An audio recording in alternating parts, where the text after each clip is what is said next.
to my second travel vlog on my channel.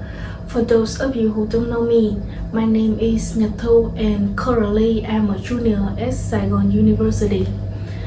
Recently, I had an 8-day and 7-night trip to Central and Central Highlands, Vietnam to explore 4 cities, which are Nha Trang, Quy Nhơn, Đà Nẵng and Đà Lạt.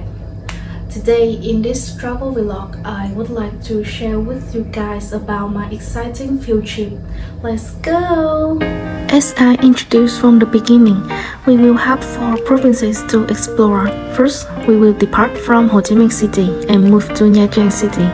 At Nha Trang, we will visit 4 places: Hội Quán Việt Nha Trang, Hòn Tròng Promontory, Nha Trang Cathedral, and Nha Trang Institute of Oceanography. Following that, we will travel to Quy Nhơn City to see eo gió. Đà Nẵng is the next city to discover. Marble Mountains and Hot and Asian Town are 2 locations we will visit. Finally, Đà Lạt, the city of flowers, is the last location of the field trip. Kinh Bảo Đại Palace 1, Đà Lạt Railway Station, Domaine de Mary Church, Lang Biang Mountain Peak, and Trúc Lâm Zen Monastery are on the destinations we will come to. We will also have the opportunity to try the exchange of Gong culture with the Kho ethnic people. Then we'll come back to Ho Chi Minh City. Now, let our journey begin. After leaving Ho Chi Minh City, we headed to Nha Trang City. The first destination I arrived at was Hội Quán Việt Nha Trang. Hội Quán Việt was born not only as a place to display images and artifacts representing the cultures of the most beautiful place in the world, but also to introduce to visitors the unique culture of the Vietnamese people. It also creates an attractive tourist destination, a poetic landscape, and an ideal cultural activity location on Nha Trang Bay.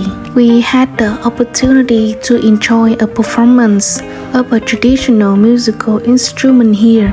Now, please enjoy it with me.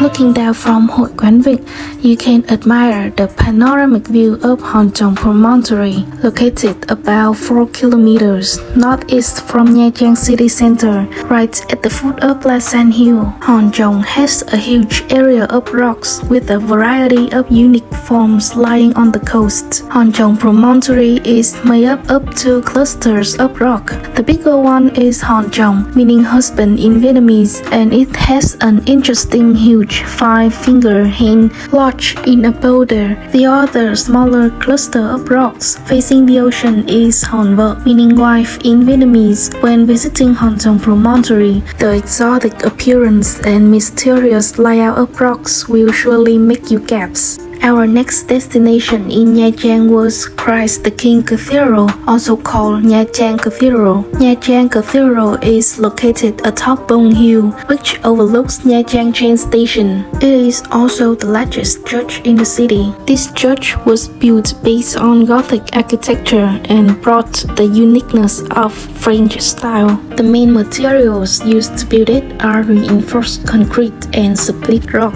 Looking generally, the cathedral is a cubicle with steps higher and higher. The most unique features of the cathedral are the bronze bell hung in the tower, the huge cross at the top of the bell tower, but also 4 clocks for each direction. The inside of the cathedral has 3 departments, of which the middle one is the largest. The patterns decorated inside are lines, creating simple and solemn beauty. I think this place is perfect for filming and shooting wedding photos. Finally, Nha Trang Institute of Oceanography was the last destination I visited at Nha Trang City. This institute is one of the earliest scientific research institutions in Vietnam and is considered a leading marine research institute in Southeast Asia.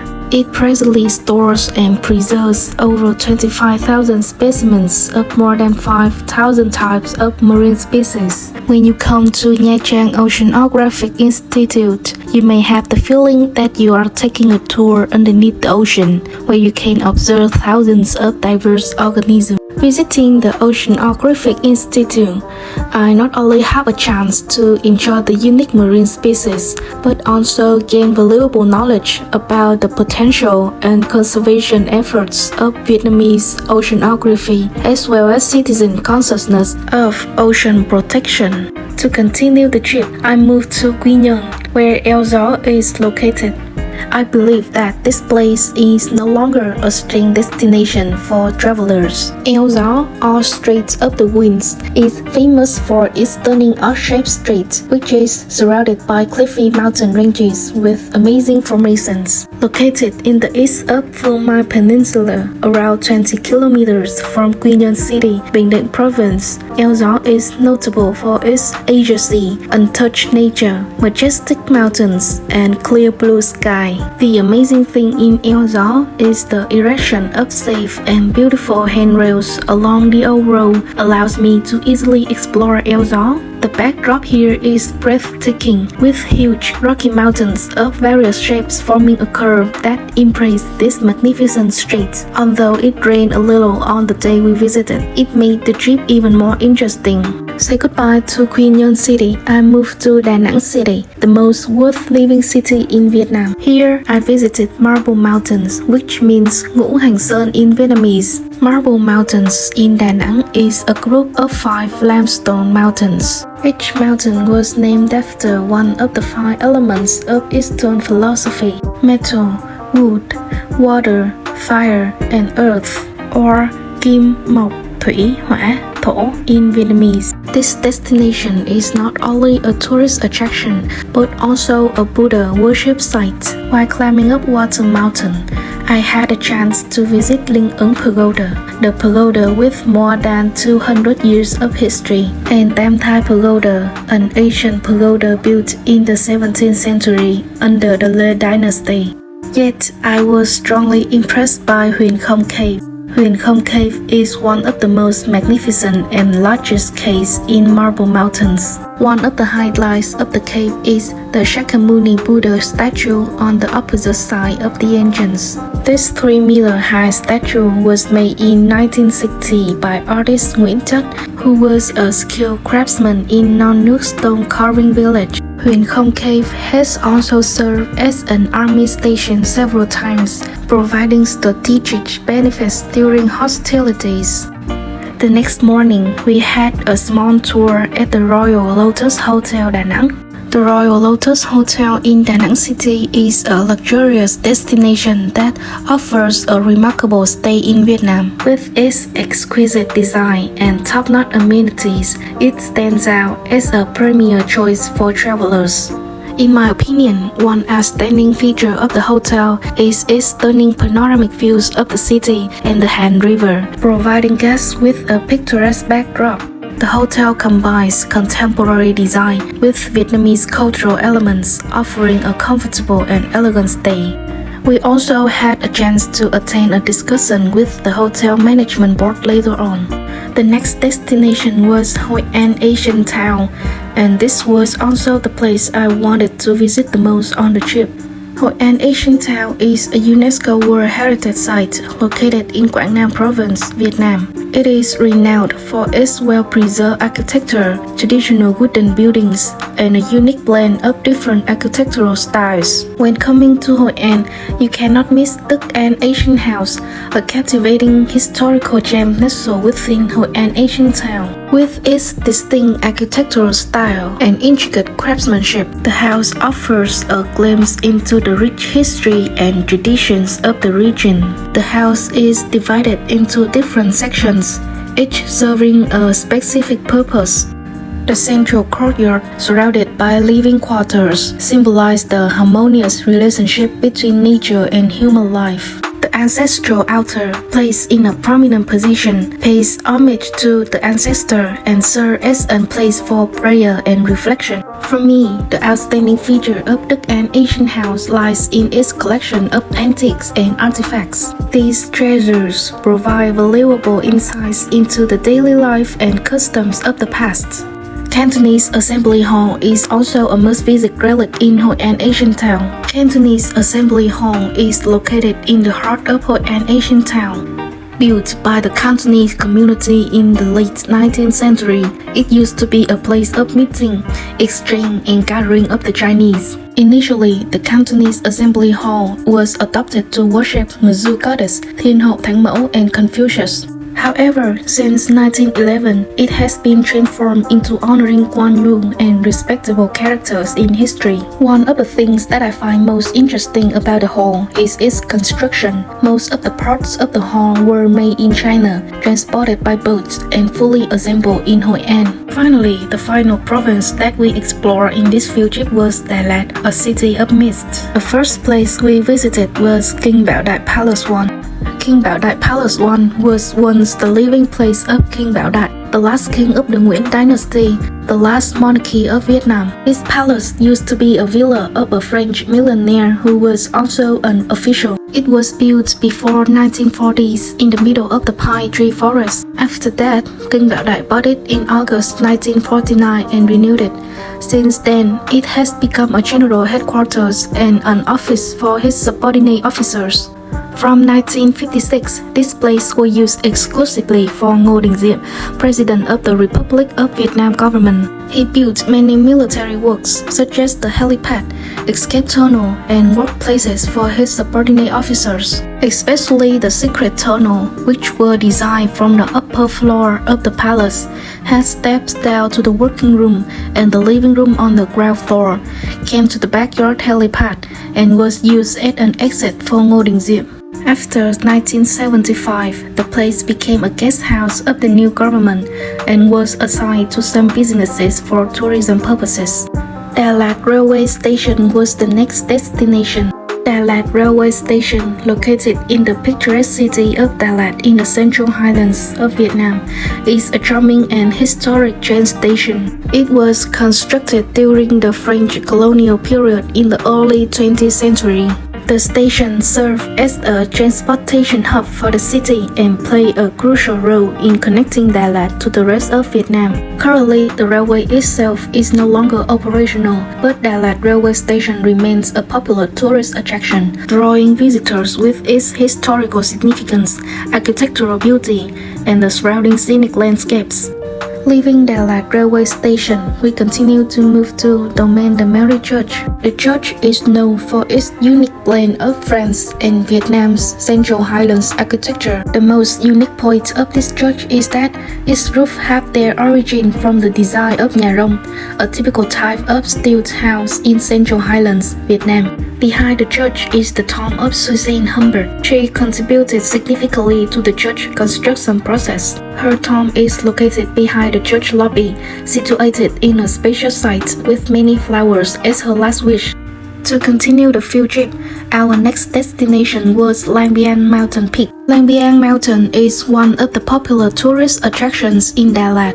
Known as the top of Đà Lạt, it is famous for its breathtaking panoramic views, lush greenery, and rich cultural significance. We took a trip to the top of the mountain, which was an interesting experience for me. The road to the peak was extremely windy and would present a difficult challenge to anybody unfamiliar with the route. The scenery on the way to the mountain's peak is also breathtaking. When I reached the top of Lang Biang Mountain, I was amazed by the beauty of nature. Lang Biang Mountain Peak offered me a spectacular panoramic views of the surrounding landscape, including lush green forests, rolling hills, and picturesque valleys. That evening, we had the opportunity to try the specialties of the Central Highlands, enjoy the exchange of gum culture with the Khmer ethnic people. The show was fantastic and we could all join in and dance together.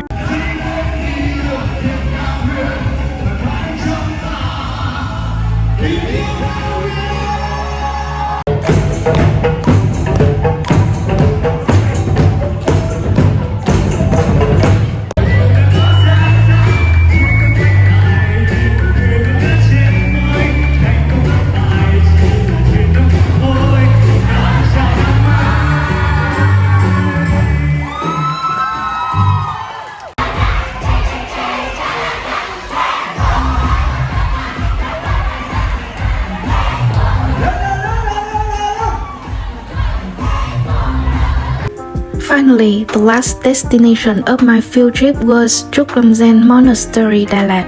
The name Truklam means bamboo forest. Truklam Zen Monastery, Đà Lạt is a Zen Buddhist monastery located on Phượng Hoàng Mountain in Đà Lạt, Vietnam. It also has an outstanding view of Tuyền Lâm Lake, the most beautiful lake in Đà Lạt, as it stands next to the lake and is surrounded by hills and forests. This location of the monastery was chosen following a dream of Thích Thanh Từ in 1986, who considered Đà Lạt as a perfect place thanks to its pleasant climate, poetic nature, and serene atmosphere. Truklam Zen Monastery, Đà Lạt is also the largest Zen monastery in Vietnam and serves as a peaceful retreat for both tourists and locals seeking tranquility, meditation, and a deeper understanding of Buddhism.